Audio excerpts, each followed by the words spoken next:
नमस्कार दोस्तों, मैं हूं नरेंद्र बसंत और आप देख रहे हैं द न्यूज़ पथ चैनल। आपका हमारे चैनल में बहुत बहुत स्वागत है।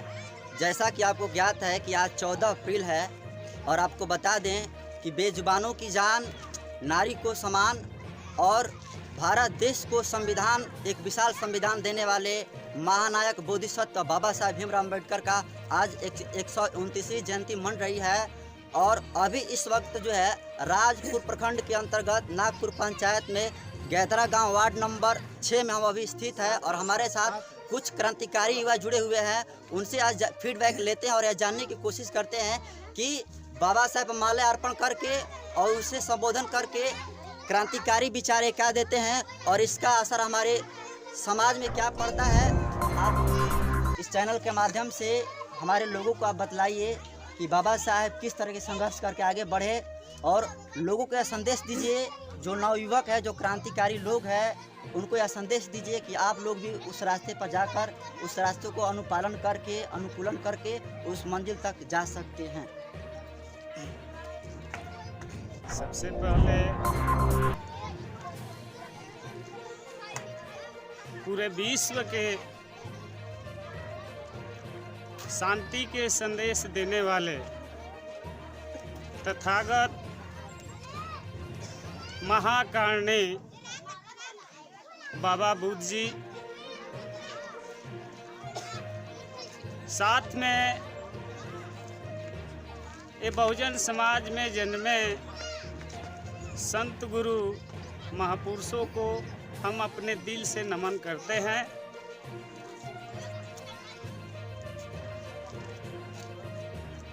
आज 14 अप्रैल के दिन बाबा साहब का जन्म हुआ था। उस स्थिति में हुआ था हमारे देश में जन्म कि जिस देश में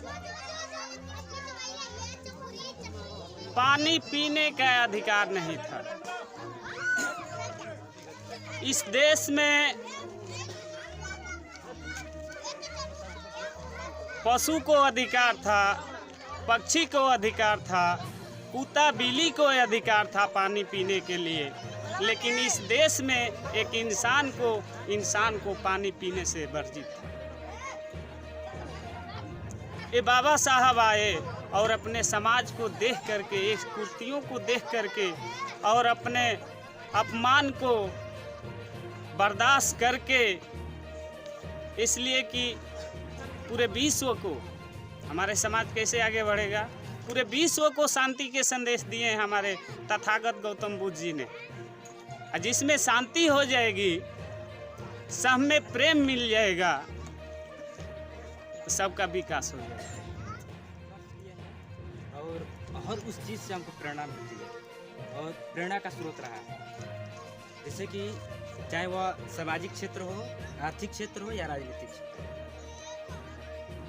बाबा साहब के ही किताब पर आज हम जो देश की आर्थिक व्यवस्था है, बैंक जो है, RBI बैंक जो है, बाबा साहब की किताब से ही लिखी हुई किताब पर आधारित है, जो the evolution of providential finance in British India और the problem of the rupee, यही दो किताब के बेस पर RBI का स्थापना हुआ।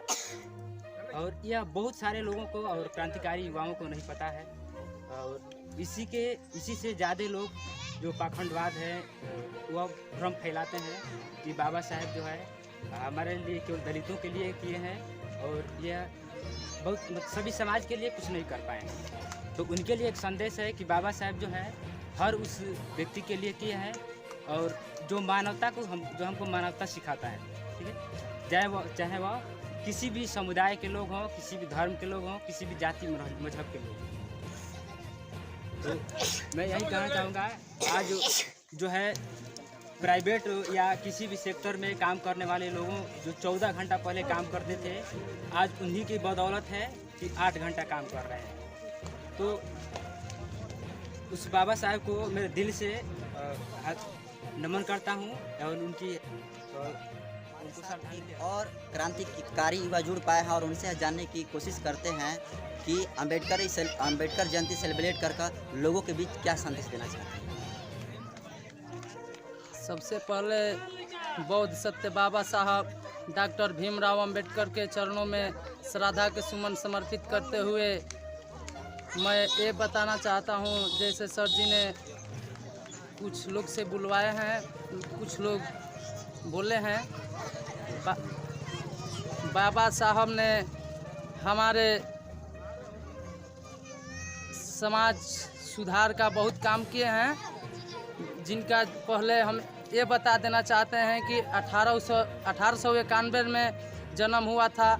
इनका पिता का नाम रामजी राव और माता के नाम भीमाबाई था। इनका जन्म मध्य प्रदेश के महू की छावनी में हुआ था। इन्होंने अपने इतना कष्ट सह करके बहुत अच्छा उच्च किस्म का शिक्षा प्रदान किए हैं, पढ़ाई लिखाई में बहुत अच्छे ढंग से किए हैं, ताकि हम लोगों को पूरे इस निम्न पिछड़ा वर्ग को इतना ऊंचा मंजिल तक पहुंचाने का काम किए हैं। हमारे बाबा साहब के बदौलत हम लोग जो अति पिछड़ा या पिछड़ा ओबीसी यानी 85 वर्ग के लोग जितने हैं, वो बाबा साहब के बदौलत हम लोग इतना ऊपर उठ चुके हैं। बाबा साहब नहीं होते तो हम लोग इतना अधिकार नहीं होता, ना हम लोग जयंती मनाते, ना हम लोग इकट्ठा होकर बात करते, ना आज हम लोग किसी चैनल पर जाते। ये सब बाबा साहब की देन है। जब तक हम लोग गुलामी की जंजीर में जकड़े हुए थे, वो और कोई नहीं था। वो हमारे जो मनुवाद व्यवस्था है वही हम लोग के गुलामी की जंजीर में जकड़ा है। लोग बोलते हैं कि गुलामी की जंजीर से अंग्रेज ने हम लोग पर शासन किया, लेकिन अंग्रेज तो चले गए। आज भी हम लोग के पिछड़ा वर्ग के जितने भी हैं, आज भी गुलामी की जंजीर में जकड़े हुए हैं। जो आज गुलामी की जंजीर में जकड़ा है वो दूसरा नहीं, मनुवाद व्यवस्था है।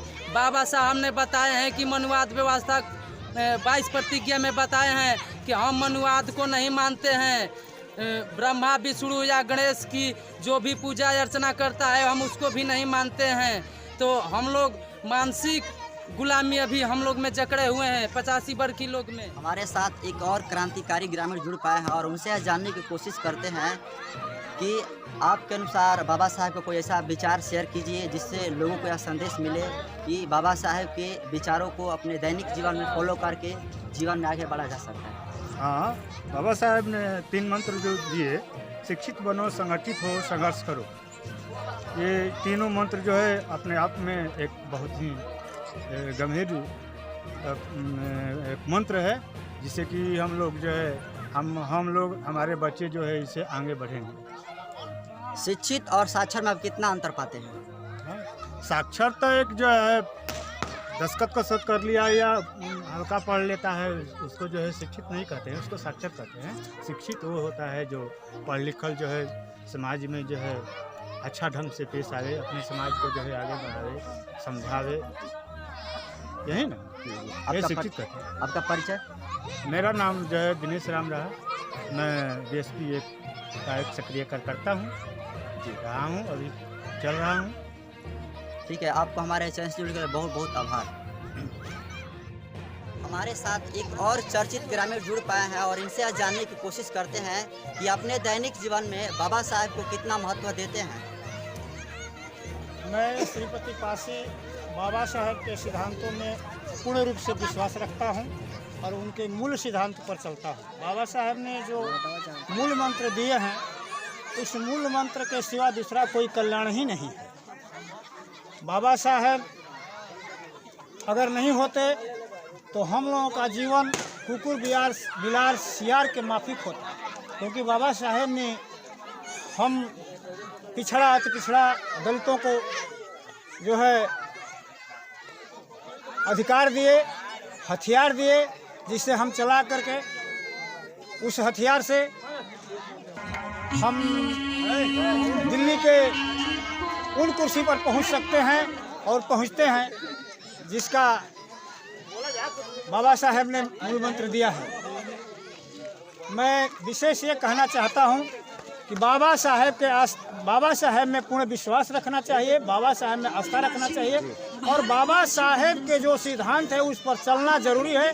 अगर हम उस सिद्धांत पर नहीं चलते हैं तो हमारा कल्याण होने वाला नहीं।